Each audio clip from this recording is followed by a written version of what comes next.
Well, here we are in the kitchen. So, what are we going to talk about today? We're obviously going to talk about some food.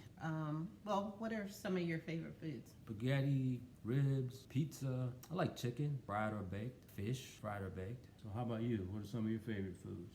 One of the dishes that my mom would always make that I liked was shrimp bisque.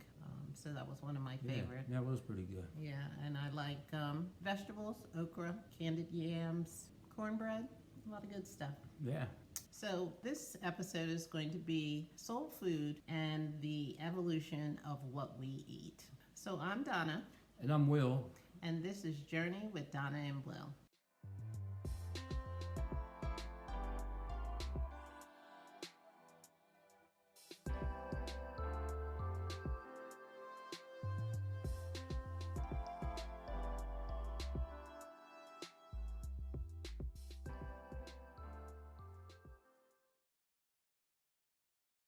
Initially, our ancestors in Africa were hunters and gatherers, and they ultimately became farmers to raise food.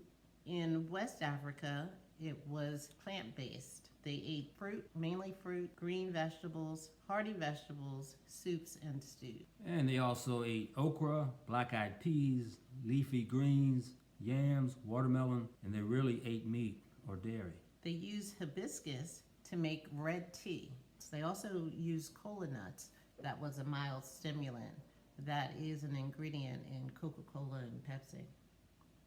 And breastfeeding for infants provided healthy nutrition. So green leafy vegetables are packed with vitamins, minerals, fibers, and are low in calories. And watermelon, again, being very popular, hydrated the body, provided plenty of nutrients, potassium, magnesium, and vitamins A and C. These foods reduce the risk of obesity, heart disease, and improved heart health. So the food from Africa, the Western Africa, they used a lot of fruit and vegetables. So it's like a pretty organic diet, very healthy. A lot of nutrition. So moving from the African continent to North America during the Antebellum period.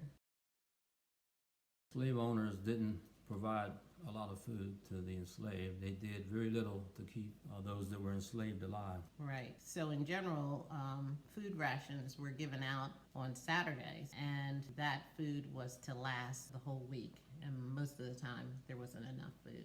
Common rations were cornmeal, lard, and low-quality pork and molasses. This food provided proteins and carbohydrates, but there was really no nutrition in this food. Very little. Lard contained a lot of saturated fat and also raised LDL and lowered HDL. Molasses contained high levels of sugar. So during this time, the women were the ones who did mainly all the cooking and providing the foods. Sometimes there were elderly men that, did not work in the field, so they did help out with some of the cooking. Our ancestors, our grandmothers and aunties, they understood that they needed some nutrition. So in the little plot of land that they had, they would plant healthy foods like greens and vegetables, and they would raise chickens to try and supplement the food that they got from the slave owners. One interesting fact was like when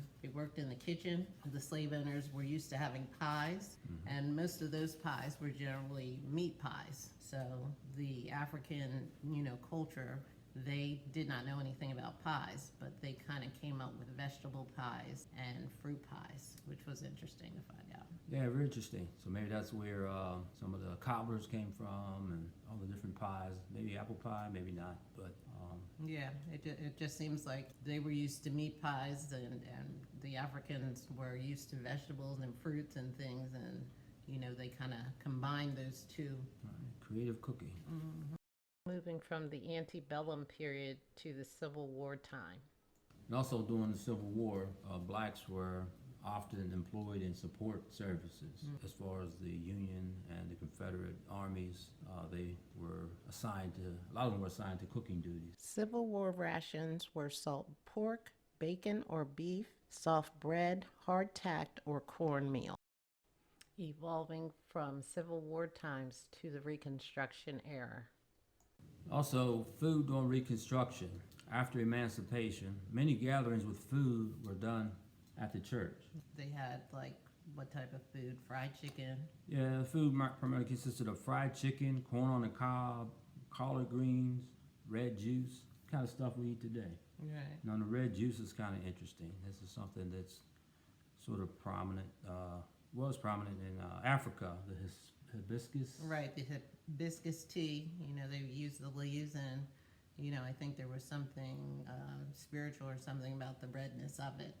And I do see a lot of, you know, sometimes when you go to barbecue, there's like a lot of Kool-Aid, I don't know, red Kool-Aid. Red Kool-Aid, yeah, red Kool-Aid is kind red- of popular for some reason. Yeah. Or strawberry drinks. Strawberry soda, Yeah. like associated with Juneteenth. Mm-hmm. So yeah, that's there was something interesting. to that. And desserts were included pound cakes, peach cobbler, sweet potato pies, all the good stuff we eat today.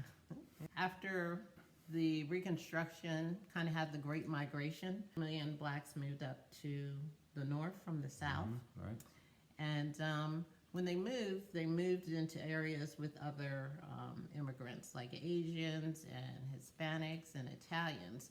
You know, early adopters of pizza, chop suey, and enchiladas. So, you know, their palates expanded because they were living in close vicinities of those nationalities or ethnic groups. The term soul food entered the lexicon and became popular around in the 1960s during the Black Power movement, civil rights time.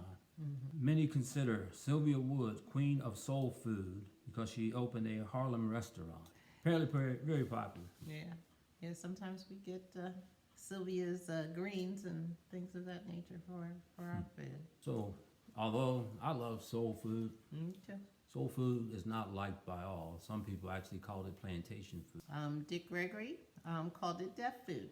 He was a comedian and an activist. Some of the things that he said, very true. To many black Americans, barbecue and soul food mean victory. Cooking techniques passed down for generations speak to the fortitude and perseverance of black culture and cuisine.